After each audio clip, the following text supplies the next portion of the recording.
Você trouxe Bíblia, eu quero ler alguns textos com você, para que eu possa discorrer um tema aqui, um assunto que eu falei um pouco com os homens na última terça-feira, e essa semana eu precisei falar muito sobre essa palavra. Eu entendi então que hoje seria um culto muito importante dentro das quintas de renovação, para que a gente pudesse falar sobre organização. Repete comigo essa palavra, organização. Olha para o teu irmão, mas ele está com uma cara boa hoje, irmão.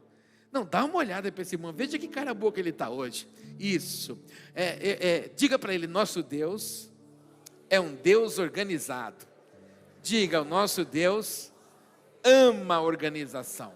Isso, e eu preciso que você saiba que nenhum de nós acessamos oportunidades, acessamos coisas novas sem que as coisas sejam organizadas. Você pode ver, quando você conheceu Jesus, quando a palavra foi até você, quando você veio diante do altar, aonde quer que você reconheceu Jesus como seu Senhor, não é? Houve um quebrantamento em você. E o que aconteceu na sua vida? Você começou a colocar coisas em ordens. Alguns eram do vai da valsa, gostava da noite, gostava da bebida, alguns estavam mergulhados na prostituição, outros nas drogas, outros nos remédios, nas depressão da vida, e assim por diante, outros nas lacunas da enfermidade, não é? Então a palavra foi sendo lançada sobre você, sobre mim, sobre nós, e isso foi gerando em nós o que? Ordem. O Senhor foi colocando ordem, organização na nossa vida, organizou nossos sentimentos, organizou as nossas emoções, organizou aquilo que na verdade estava desconstruído em nós,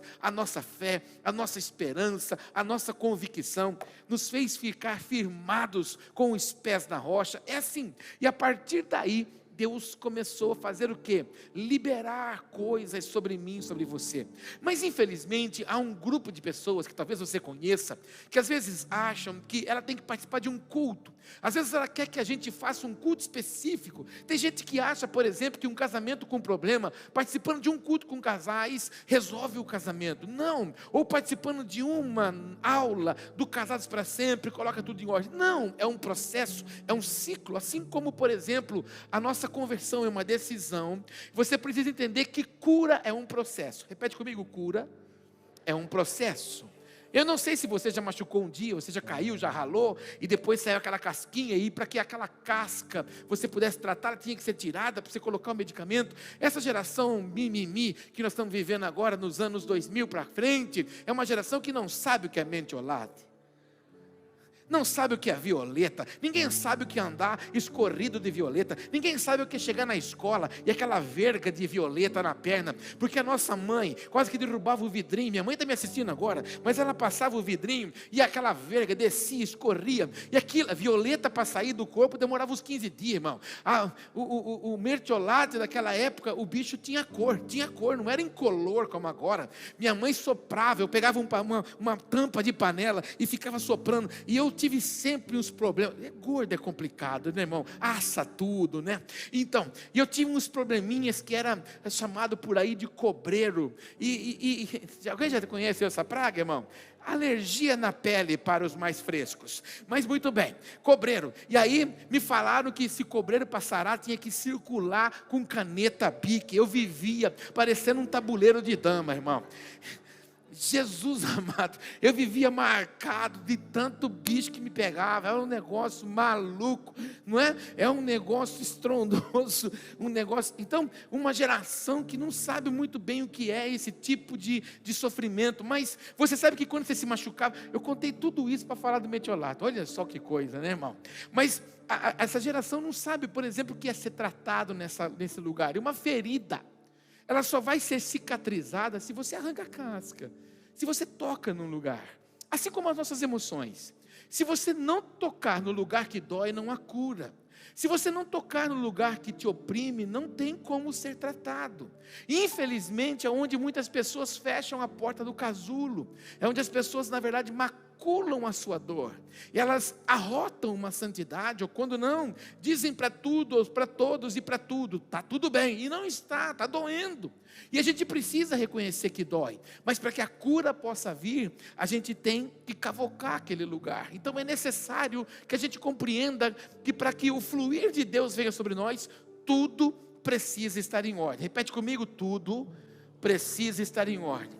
Talvez Deus chamou você aqui hoje simplesmente para você ouvir essa palavra ordem. Talvez para você ouvir só essa palavra organização. Eu gosto de falar muito disso. Falei um pouco com os homens, porque o nosso Deus é um Deus de ordem. Eu não consigo ver um Deus em crise. Eu não consigo ver o céu agora em pânico. Eu não consigo ver um céu desorganizado. Eu não consigo ver os anjos batendo cabeça, pena voando para cá, pena voando para lá. Eu consigo ver o crise no céu e o Senhor me preocupado. Como é que Ele vai resolver a minha causa? Como é que Ele vai resolver a sua causa? Como é que Ele paga o boleto amanhã? Não. Eu consigo ver um Deus supremo, poderoso, assentado no seu trono. E os anjos estão ali adorando o Senhor. Os 24 anciãos ante a face do Cordeiro, dizendo: Santo, Santo, Santo, Santo. Não há outra coisa a não ser uma ordem. E quando nós vamos lá para o Apocalipse, a gente vê o quê? A gente vê aquilo que o Senhor mostrou para o João. Vem dar uma olhadinha, João. O que vai ser a terra, o que vai ser a cidade santa, o que vai ser o lugar que vocês vão morar. Rua de ouro, muro de cristal. A sala do trono é como um mar de vidro. Você que é abastado, cheio de riqueza e de fortuna, que já fez muitos cruzeiros por aí, quando o navio chegou lá no alto mar e você olhou na sua janelinha, você saiu no camarote presidencial, aí você olhou para um lado, você olhou para o outro, água, aquela imensidão, água para lá, água para cá, não é? A sala do trono é um lugar imenso. Por quê? Porque tem espaço para todos. Porém, a sala do trono nos lembra que ela é transparente como as águas. Por quê? Só os puros, só os santos, só os organizados do Senhor estarão lá. E é por isso que o Senhor exige, cobra, instrui, ensina a mim e a você, para que a nossa vida seja organizada. Se é o seu caso hoje aqui, para que você seja renovado e alcance coisas maiores, que você coloque tudo em ordem em nome de Jesus. Coloca a mãozinha no ombro do irmão para ele não cochilar, porque ele está cansado, e fala para ele que o Senhor coloque hoje tudo em ordem na sua vida. Aí balança ele assim para ele acordar e fala que um estrondo de Deus venha como resposta sobre você, em nome de Jesus, amém? Se você não quiser abrir a sua Bíblia, tome nota do que eu vou ler, para que depois a gente possa construir e orar juntos sobre esses textos. Eu preciso te mostrar o que a Bíblia diz acerca da ordem do nosso Deus. Eu não poderia começar por outro texto, um texto famoso e conhecido de Mateus, capítulo 6, versículo 10, faz parte da oração que o Pai nos ensinou. Ele sempre nos ensinou que nada é meu, nada é seu, tudo é nosso. Repete isso comigo: nada é meu. Cutuca o irmão e fala: nada é seu. Faz assim a mãozinha, vai participar, fala: tudo é nosso. Isso, o nosso Pai é nosso. Então a oração que Ele nos ensina é justamente para nos fazer reconhecer que o que Ele faz para mim, para que através de mim possa fazer em outro também. E o texto de Mateus 6,10 diz assim: venha o teu reino, seja feita venha o teu reino, faça-se a tua vontade, assim na terra como no céu. Fala comigo: venha o teu reino, seja feita a sua vontade, assim na terra como no céu. Ou seja, o que o Senhor está querendo mostrar a mim e a você? Que Ele deseja que uma porção da ordem do céu se estabeleça no mundo em que nós estamos. E é por isso que Ele nos ensina a chamar. Aí, olhando para 1 Coríntios capítulo 14, versículo 40, 1 Coríntios capítulo 14, verso 40, diz assim: tudo, porém, seja feito com decência e ordem. Repete comigo: tudo seja feito com ordem e decência. Participe, o irmão do seu lado, e diga para ele: tudo que você for fazer, faça com ordem e com decência. Por exemplo, quando você for lavar a louça, lave como se estivesse lavando ao Senhor. Quando você for fazer comida, faça como se você estivesse fazendo ao Senhor. Amanhã, quando você sair da sua casa para ir na sua empresa, saia de lá, de casa para ir para a empresa, agradecendo o Senhor. E chegue lá e administrando as coisas do Senhor. Quando você chegar no seu local de trabalho amanhã, na sessão, no departamento, sei lá onde você trabalha, que você execute a sua função lá, como se você estivesse fazendo ao Senhor. Tudo que nós vamos fazer, nós temos que fazer assim, com ordem e com decência, transferindo ao nosso Deus a honra, a glória e o louvor. É por isso que o apóstolo Paulo, ensinando a igreja de Romanos, disse: porque dele, por ele e para ele sejam todas as coisas, glória pois a ele eternamente, amém. O que seria de mim, de você, de nós sem ele? Débora ministrava aqui no intervalo de uma canção a outra, aquilo que nós vivemos alguns cultos atrás aqui de Isaías 40, os que esperam no Senhor renovam. E essa palavra esperar não é ficar sentado numa pedra contando história ou lamentando a vida, não, é fitar os olhos nele com confiança, sabendo que ele já pelejou por mim e por você, em nome de Jesus. Diga para o teu irmão: quem espera no Senhor, fala para ele: renova. Isso, renova as suas forças. Então é necessário que nós façamos tudo com ordem e com decência. É necessário você compreender isso. Tudo que você for fazer, se você tem o hábito de fazer esse tipo de comentário: amanhã eu faço, mude seu discurso. Não deixe para amanhã o que você tem que fazer hoje. Existem coisas que você precisa fazer agora. Existem coisas que você precisa fazer já. E se você é daqueles que deixa tudo para depois, você não pode exigir nada de Deus para agora, porque para Ele você também não faz agora. Então é necessário que você tenha esse entendimento. Tudo com ordem e tudo com decência. Eu aprendi ao longo da vida, e isso não precisa da Bíblia para saber, é um princípio que você precisa carregar. Tudo que você precisa fazer, faça bem feito uma vez só. Porque quem faz bem feito na primeira vez, não tem que refazer.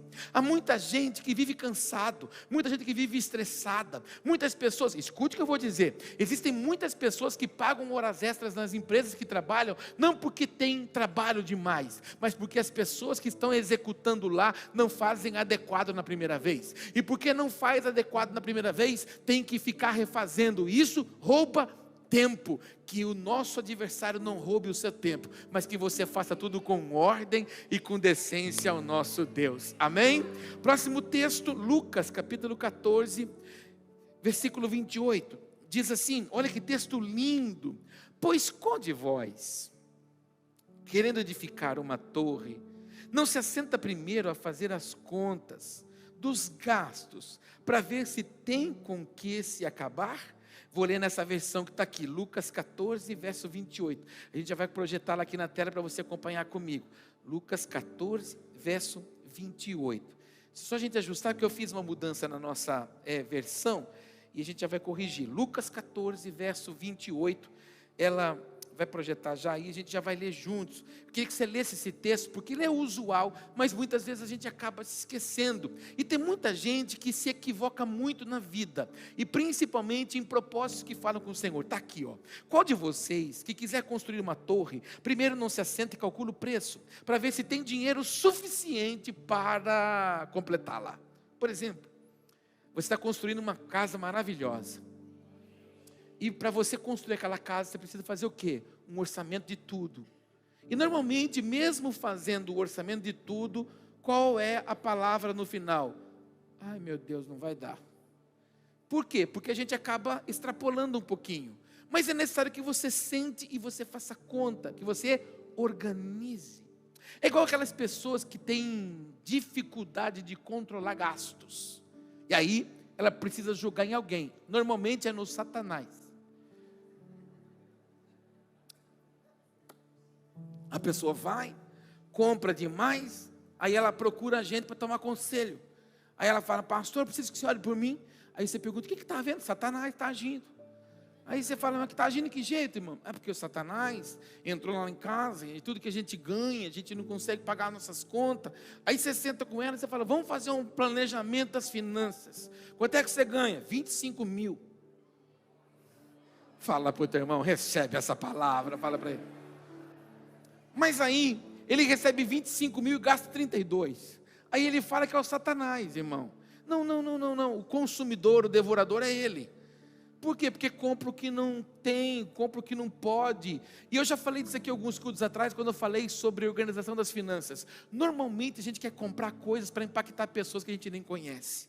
A gente quer mostrar para as pessoas que a gente possui, pessoas que às vezes a gente nem se relaciona. E para que se endividar para tentar mostrar para os outros o que você não possui? Tem gente que se perde no consumo, tem gente que não consegue botar as coisas no papel, e tem gente que muitas vezes também vota a Deus. Deus, olha, estou aqui diante do Senhor, quebrantado, assim que luta as minhas guerras. Senhor, se o Senhor lutar a minha, se o Senhor lutar, pelejar minhas guerras, Senhor, a minha vida, aí faz um voto, Senhor, porque a partir de hoje vai ser assim, vai ser assim, vai ser assim. Aí Deus dá, Deus abençoa, Deus peleja, Deus entra no arraial, destrói os inimigos, abate tudo. A primeira coisa que você faz é esquecer o voto que fez. Por isso que a Bíblia diz que o Senhor não se agrada do voto de tolo. E todas as vezes que você for votar alguma coisa, você de fato faça as suas contas. Então organize tudo quando você vai fazer um propósito, quando você vai edificar alguma coisa, quando você vai votar coisa ao Senhor, e administre as suas finanças. Essa palavra é para alguém. Diga para o teu irmão, administre melhor as suas finanças. Fala para ele. Fala para ele, porque às vezes o devorador fala para ele. É você, isso, é você, né? A gente, quem gostaria, por exemplo, de todo dia poder ir comer no restaurante? Cada dia você vai em um. Eu também, nossa, eu tenho cara disso, eu tenho cara de restaurante. Olha como é que eu tenho cara de restaurante. Mas eu posso? Não posso. Então adianta eu querer ostentar uma vida para me endividar? Porque cartão de crédito é uma benção. Alguém precisa dessa palavra. Cartão de crédito é uma benção. Diga comigo, cartão de crédito é uma benção. E você sabe que é, porque você tem um que é pretinho. E o pretinho é limite free, né? Mas você sabe que eu costumo dizer que o cartão é de Deus, mas a fatura do Satanás, não é? Mas o cartão, quando você pega ele na mão, você fica empoderado. Fica ou não fica? Fica empoderado. Passa no cartão. Divide? Não, passa no cartão. Irmão, a gente fica empoderado com aquele negócio, mas uma hora a conta. Diga, participa, irmão. Ainda mais que está com uma cara boa hoje. Fala, a conta chega, irmão. Fala para ele, tudo que não se organiza, a conta chega. Então, muitas pessoas falam assim, ai meu Deus, fui surpreendido com o laço do inimigo. Não, você foi desatento e não se preparou para isso. Então, a partir de hoje, faça conta de tudo. E o último texto, eu quero ler com você, para a gente poder ir para a palavra, Marcos, capítulo 6, versículo 40. Marcos, capítulo 6, versículo 40. É um texto que eu gosto muito de falar dele. E o fizeram, repartindo-se em grupos de 100 em 100 e de 50 em 50. Eu estou pegando só o texto base. Eu sei que você é leitor da palavra, depois você vai ler na sua casa. Esse texto faz parte de um contexto da multiplicação dos pães e dos peixes. Mas antes de Jesus tomar os 5 pães e os 2 peixinhos nas mãos, na visão de Marcos, naquilo que ele escreve para nós, ele diz que o Senhor ordenou que fosse separado grupos de 50 em 50 e de 100 em 100. Ou seja, o Senhor não pode fazer multiplicação na vida de ninguém sem que tudo esteja em ordem. É uma necessidade nossa de compreensão. Talvez alguns de vós estão esperando alguma coisa em Deus. Às vezes alguns de vós estão frustrados com Deus. Mas justamente você não acessou ainda porque você não conseguiu colocar alguma coisa em ordem, áreas específicas. Muitas vezes alguns dizem, eu não consigo ser fiel, porque o inimigo não me deixa. Não, porque você não colocou em ordem, então você não consegue ser fiel com as suas finanças. Alguns não conseguem colocar em ordem as suas emoções, ainda estão presos nos sentimentos do passado, nas palavras que outrora receberam de alguém, ou de situações que macularam você, chatearam você, decepcionaram você, aprisionaram você. Alguns não conseguem colocar em ordem os sentimentos, e aí vive uma vida de montanha russa, uma vida não constante, uma vida não firmada, mas sempre oscilante. Eu não sei se você conhece aquelas pessoas que uma semana ela está bem, outra semana ela não está. Um dia ela está maravilhosa, outro dia ela não está. Ela acorda um dia que você pode abraçar, você pode beijar. Coincidentemente, dá uma olhadinha, porque pode ser a pessoa do seu lado. Porque tem dia que você olha para ela, ela fala, I love you. No outro dia ela está fazendo assim para você. Por quê? Porque ela está inconstante, ela não consegue ser estabilizada. E quando você não coloca as coisas em ordem, Deus não pode multiplicar. E é a partir daqui que eu quero construir um entendimento para você nessa noite, para a gente orar. Eu peguei as fases de uma colheita, as fases de uma colheita abundante. É tão gostoso quando você assiste um vídeo de uma máquina colhendo grãos, ou de alguém colhendo frutos. Quando você vê nas rodovias os caminhões carregando o fruto daquilo que foi plantado, é tão maravilhoso você sair nas rodovias e você poder ver os caminhões cheios de alimentos, maravilhoso. Mas uma organização foi traçada ali, e para aquele fruto vir às mãos, as coisas começaram com muito fundamento. Então quando você pega uma terra, tem um processo a se fazer, que é o processo de aração, de arar. E quando você coloca um implemento para arar, esse implemento tem a base de ir 20 centímetros dentro daquela terra. Ele começa a passar naquela terra, e às vezes endurecida, às vezes como se fossem rebocos ali, de tão surcada que ela está. E a hora que ele passa o arado, sai alguns torrões ali. Então não dá para lançar uma semente. Depois da aração, vem o processo da gradagem, que é uma grade que passa justamente para poder deixar essa terra mais livre, mais solta, mais fofa, para que na verdade algumas outras impurezas, algumas raízes velhas que ainda ficaram ali naquele processo do arado, né, seja desmanchado. Depois que essa terra está afofiada, pronta, vem um dos processos mais tremendos, que é a adubação. Vai se colocar o adubo para tratar, para matar as impurezas, as ervas daninhas, as pragas, os possíveis fragmentos que estão ali, que possam comprometer a colheita. Então entenda, que ninguém colhe nada simplesmente porque jogou uma semente. Ninguém na verdade é abastado em alguma coisa, simplesmente porque achou um punhado de semente, jogou ali e alguma coisa aconteceu, e de repente, no amanhecer de um novo dia, tudo estava ali. Não, há um ciclo, há um processo. Depois de se adubar, tem o quê? A boa irrigação. A irrigação perfeita, tem uma dosagem adequada da água. Se você exagerar, você compromete a terra e anula o adubo. Então você precisa colocar num percentual adequado. E você sabe que existe uma planta que, se você colocar em excesso água, você condena ela. E às vezes a gente acha que é simplesmente tulhar a água ali. Não, tem todo um processo para acompanhar. Depois de você irrigar, aí vem o ciclo do quê? Do plantio. E o plantio não é simplesmente jogar semente, é a escolha de uma boa semente. Repete comigo: escolher a boa semente. Então preste atenção, toda colheita é reflexo de uma semeadura. Tudo aquilo que você colhe, você está recebendo o fruto de uma semeadura. Ontem foi um dia muito emocionante para mim. Ontem eu fui rever um amigo de anos. Conheci ele em 1995, em Bebedouro, quando eu estava sentado na loja que eu gerenciava. Numa quarta-feira ele entrou na loja, olhou para mim e disse que Jesus me amava. Eu já contei isso para você por diversas vezes. Isso aconteceu 3 dias seguidos. No terceiro dia, numa sexta-feira, ele estava na porta da loja me esperando para me levar para o culto. A partir daquele dia, Jesus foi apresentado a mim. Conheci o José Luiz. O José Luiz, que era conhecido por mim como Zé Luiz. O Zé Luiz, que era o contrabaixista, guitarrista, violinista, autodidata em todos os instrumentos de corda. Um homem que adorava o Senhor com uma maestria fenomenal. Ele tem um violão com um contrabaixo conectado, um luthier fez para ele. Então ele tem a capacidade de tocar violão e contrabaixo ao mesmo tempo. Tamanho é o processo do cérebro dele na questão das notas musicais. Tudo que você der de corda para ele, ele toca. Cavaquinho, ukulele, tudo que você pode. Até se amarrar uma linha num pedaço de pau para ele, ele vai tirar um som. É o Zé Luiz. O Zé Luiz hoje é pastor.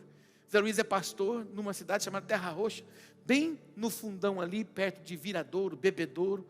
Segunda-feira eu recebi uma ligação de um amigo daquela época. Ele disse para mim: pastor Paulo, no culto domingo também, agora é crente. Os meus amigos, tudo é crente. Os caras que me desviaram em Bebedouro, tudo é de Jesus hoje. E aí ele disse assim, ó, no culto ontem, levantaram um propósito de oração pelo Zé. Eu falei, mas o que aconteceu com o Zé? Ele falou assim, olha, pelo que eu sei, o Zé está com câncer no pulmão. Eu falei, puxa, mas o Zé lutou com câncer tempo atrás, uns 6 anos atrás, eu soube, porque eu troquei mensagem com ele uma vez, e ele tirou um rim, porque o rim estava contaminado.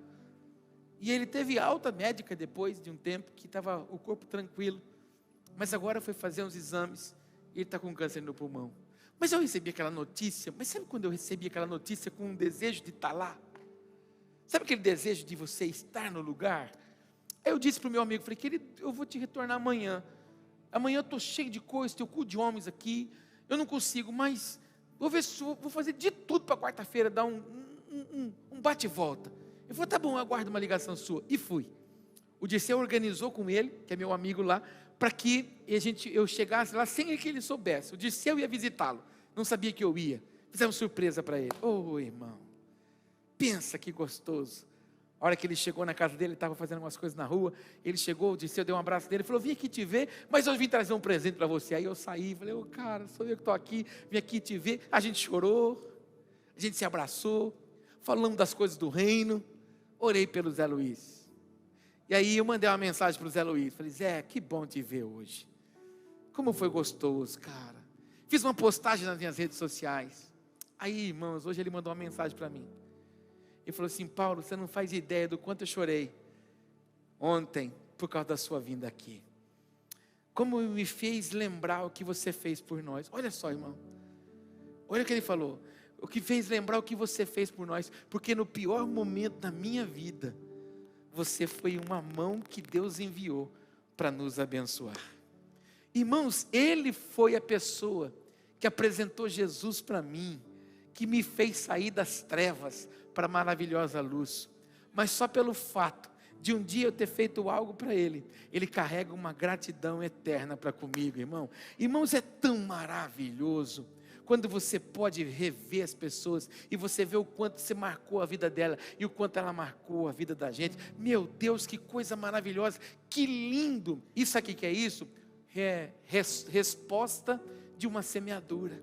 Um dia eu joguei uma semente, colhi e colho o carinho dele, e o que ele fez na minha vida, hoje ele colhe o meu carinho, colhe o meu amor. Eu creio que o Zé Luiz vai passar por uma intervenção cirúrgica, e não vai ser nada mais do que uma intervenção cirúrgica, porque é assim que nós profetizamos. Eu creio porque nós lançamos essas sementes de bênção sobre a vida dele, e eu preciso que você entenda, que a gente precisa vigiar os nossos lábios, vigiar os nossos pensamentos, vigiar os nossos sentimentos, porque aquilo que nós plantamos a gente colhe, e o meu desejo é que você colha frutos excelentes, mas plante boas sementes. Hoje, a tecnologia está tão poderosa, que quando você vai plantar soja, a soja tem a genética tratada, você compra sementes que não vão falhar. Você vai plantar milho, você compra milho com a genética do milho tratada, então você vai plantar e aquela semente não vai negar.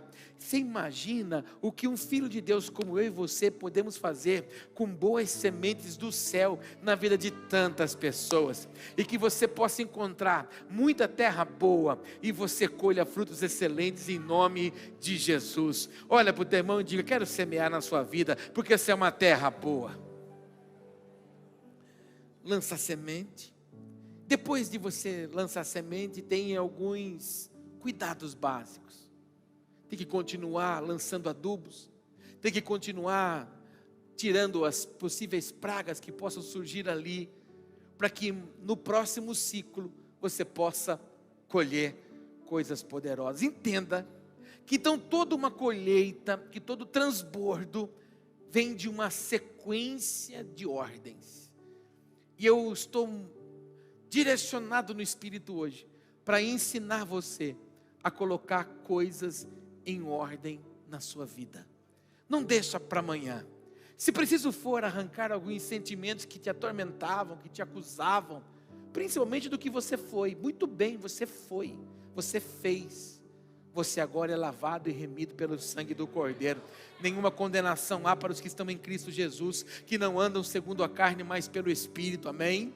Então, se o nosso adversário tenta condenar você, diga para ele quem você era, mas conta para ele em voz alta quem você é hoje, lavado e remido pelo sangue, chamado de filho amado. Elogie o irmão do seu lado e diga: você é filho amado. Então, se preciso for, organiza os sentimentos, organiza os pensamentos. Existem pessoas que ainda não conseguem administrar isso. Elas carregam os seus pensamentos de derrota, de fracasso, e com isso não conseguem viver o extraordinário do Pai. Então, assim como há um processo para uma colheita linda, tudo em Deus é assim. Como tarefa para a sua casa, eu vou deixar Gênesis capítulo 1. Leia na sua casa de novo, com bastante pausa, e veja que o Senhor, para fazer o que Ele fez para mim e para você, Ele foi colocando área por área em ordem. E aí, para ensinar os homens, o que Ele fez? Ele criou o tabernáculo, justamente para desconfigurar da cabeça do povo o que eles estavam vendo todos os dias, que era a idolatria que existia com os deuses do Egito. E o Senhor dá uma ordem. Isso você vai ver depois na sua casa em Êxodo 25. Deus revela o tabernáculo para Moisés.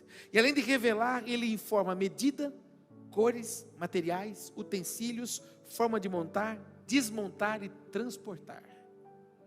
Ou seja, não arma uma tenda para mim, há um processo, há uma forma, há uma madeira. A madeira para se usar, para montar o tabernáculo, era a madeira de acácia. Sabe por quê? Porque é a madeira que as pragas não conseguem perfurar.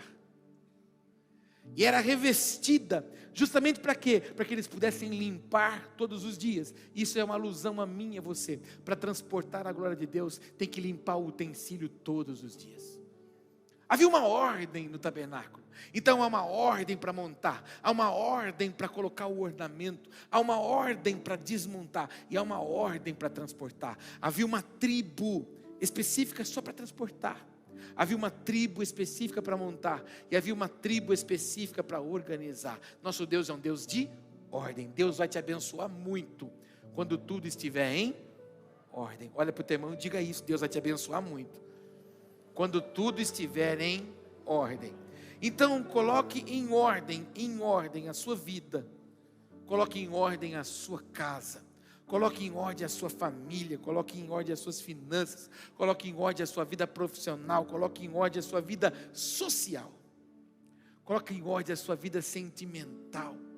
Existem lugares que não competem mais a você, existem comportamentos que não combinam mais com você, existem palavreados que não ornam mais com você, existem coisas que não é um anjo que vai fazer, existem coisas que não é o Senhor que vai fazer, é você quem vai escolher, é você que vai organizar, é você que, por exemplo, chega em casa, é você que escolhe ornamentar a sua casa, é você que escolhe colocar as coisas em ordem. Então coloque também na sua casa, coloque nos seus pensamentos, organize a sua vida social, organize a sua vida sentimental, organize a sua vida emocional e, por fim, a vida espiritual. Coloque tudo em ordem. Volta a ter prática de leitura bíblica. Volta a ir para o quarto, para o lugar secreto. Porque tudo que você busca no secreto, o Senhor abençoa você no público. Existem pessoas que querem buscar coisa no público. Não, Deus não vai te responder no público. Ele vai falar com você no secreto e vai te honrar no público. É assim que Deus faz. Por isso que Ele diz, quando você for orar, entra no quarto, fecha a porta, eu e você. Aí, aquilo que você busca no secreto, eu vou honrar você no meio de todos. Nosso Deus é um Deus de ordem. Essa palavra, ela me consumiu durante toda essa semana. Porque muitas coisas que nós carregamos, enfrentamos e padecemos, é justamente porque falta-nos ordem. Nos falta organizar, saber o que é urgente, o que é importante. Muitas vezes a gente inverte algumas coisas.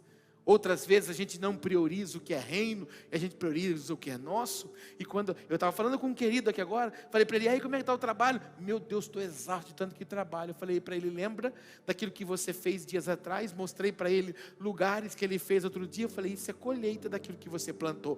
Plantou no reino, o reino retorna a você numa porção excelente. É assim que Deus vai fazer. Então, eu quero chamar essa igreja hoje, para que você coloque tudo em ordem. E eu sei que enquanto eu estou falando, o Espírito Santo está ministrando você, áreas que você precisa colocar em ordem. E eu vou terminar, fala aleluia.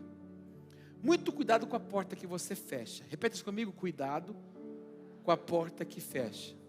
Olha para mim, aqui, essa noite é uma noite de cura das emoções para alguém. A gente tem essa mania. Quando a gente é ferido por alguém ou por alguma coisa, a tendência que a gente tem é de levantar muralhas de proteção. Dentro da cura, isso se chama mecanismo de defesa. Qual a melhor forma de se defender? Atacar. Existem pessoas que elas são afetadas sentimentalmente. Relacionamentos frustrados, não duradouros, que trouxeram algumas dores. Aí a boca dela pronuncia algo seríssimo: não me relaciono com mais ninguém. O que ela fez? Levantou uma muralha de proteção.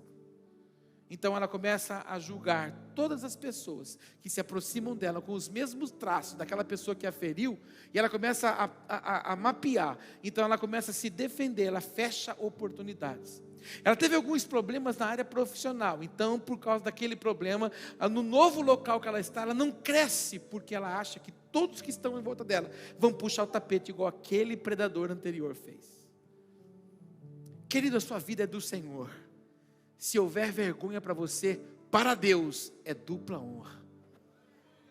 Isso é uma coisa certa. Se o inimigo provocar vergonha para você, para Deus a resposta é: tenho dupla honra. Você pode dizer isso para o teu irmão? Se o seu inimigo provocar vergonha para você, faz um carinho nele, se a intimidade permitir, e fala: o seu pai tem para você dupla honra. O que o pai tem para você?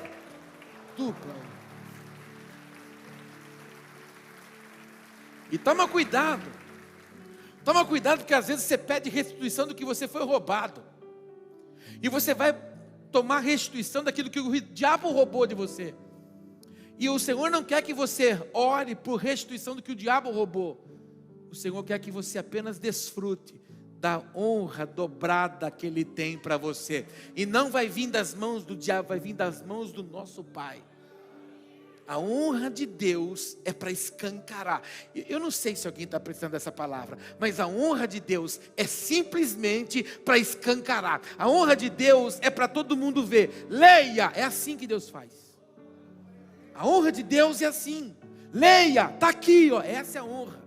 Quando tentam sapatear em cima de você, Deus fala: pode deixar que agora vem a hora de eu colocá-lo no meio de todos. Irmãos, eu fico imaginando o que foi para os irmãos de Davi, quando vê o azeite deitar na cabeça dele. Os irmãos dele ficou em pânico, porque o pai disse assim: não tem mais ninguém. Samuel, guiado pelo Espírito, disse: não tem mais ninguém. O pai disse: tem o imprestável, tem um que cuida de ovelha lá. O Senhor disse: então chama ele, porque a gente não se assenta na mesa enquanto ele não chegar. Quando ele chega, imprestável aos olhos do pai e dos irmãos, para Deus, a dupla honra já estava pronta. Eu deito o azeite na cabeça desse moço. Meu Deus, eu fico imaginando a fúria, a ira que os irmãos de Davi não tiveram. Eu quero declarar que a fúria do seu inimigo hoje, ela está aumentando, porque a dupla honra chegou para você, em nome de Jesus. Talvez o que você precisava para receber algo maior do Pai, era só você ouvir: põe em ordem, coloca em ordem, dá o passo da ordem, coloca tudo em ordem. Chega em casa hoje, abre a gaveta, põe em ordem. Chega em casa hoje, joga papel velho fora. Joga coisa fora. Sua casa virou um depósito de coisa que não presta. Tem até xícara que não tem asa. Você não toma café nela, mas no seu coração tem o quê? Tem um sentimento por essa xicrinha. Joga fora essa praga, esse depósito de Satanás. Se desvincula do que é velho.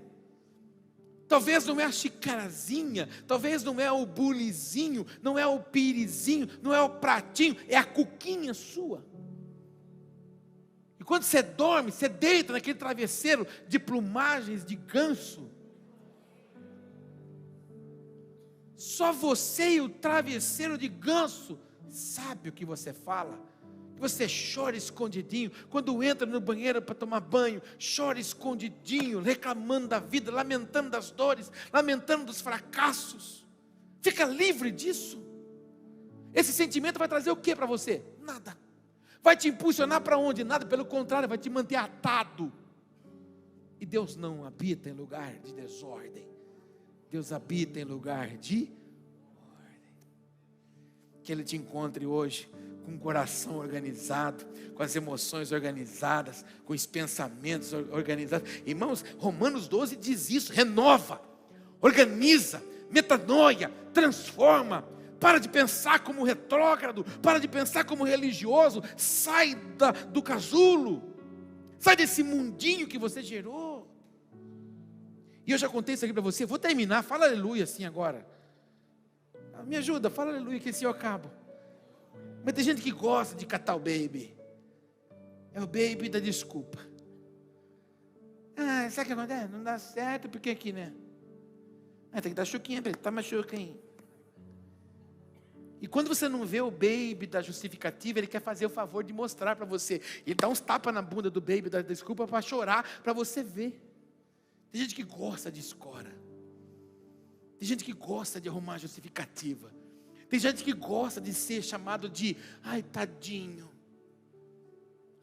Tem gente que gosta da autopiedade. A pastora Márcia fala isso na Clínica da Alma. Autopiedade e poder não caminham juntos. Ou você vive uma vida de autopiedade, ou você vive uma vida empoderada pelo Espírito Santo. Para você viver uma vida empoderada pelo Espírito Santo, você tem que abandonar a autopiedade, a comiseraçãozinha.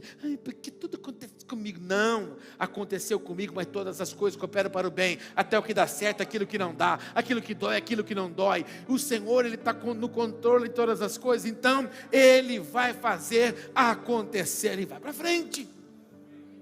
Viver um novo dia, viver uma nova história, uma nova oportunidade. Tudo em ordem. Fiquemos em pé.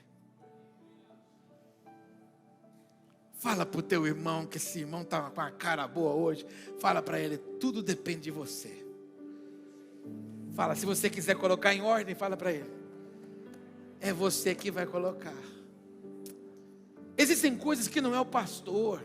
Existem coisas que não são os cooperadores, os pastores auxiliares. Não. Existem coisas que não é o seu cônjuge. Não é a sua namorada, a sua noiva. Não é o irmão que vem com você no culto, ou aquele que te convida. Não, existem coisas que é só você que pode fazer. Até porque, irmão, o que está dentro de você, ninguém sabe a não ser você. E se você não colocar em ordem, você vai acordar mais um dia dizendo assim.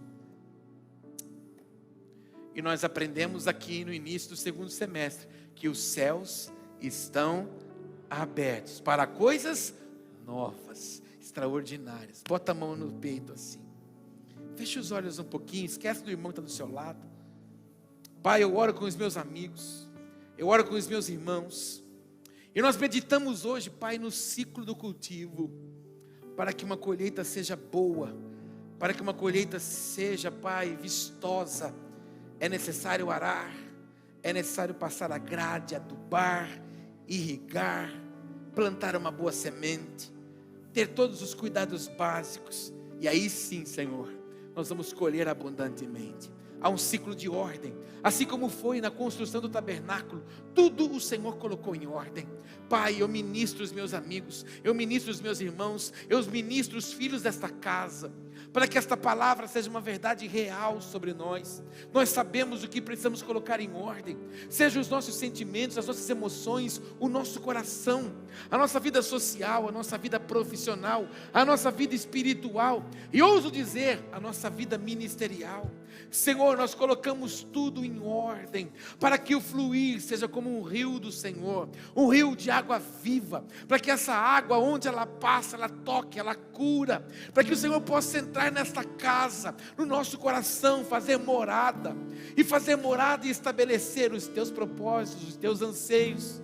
derramar sobre nós os teus princípios. É assim, Senhor, que nós oramos. Restaura o que for preciso, cura o que for necessário, ajuda este homem e essa mulher a tomar decisões importantes nessa noite, para colocar em ordem o que precisa. Senhor, nós não queremos ser como ontem, não queremos ser como antes, não queremos ser como ontem, nós queremos ser, ó Pai, a novidade que o Senhor tem para nós. Que os teus filhos e as tuas filhas tomem esta palavra e eles possam viver o extraordinário que vem de ti. É assim, Pai, que nós te adoramos. É assim que nós celebramos o teu nome. É assim que nós reconhecemos a sua majestade. É assim que nós cantamos ao Senhor.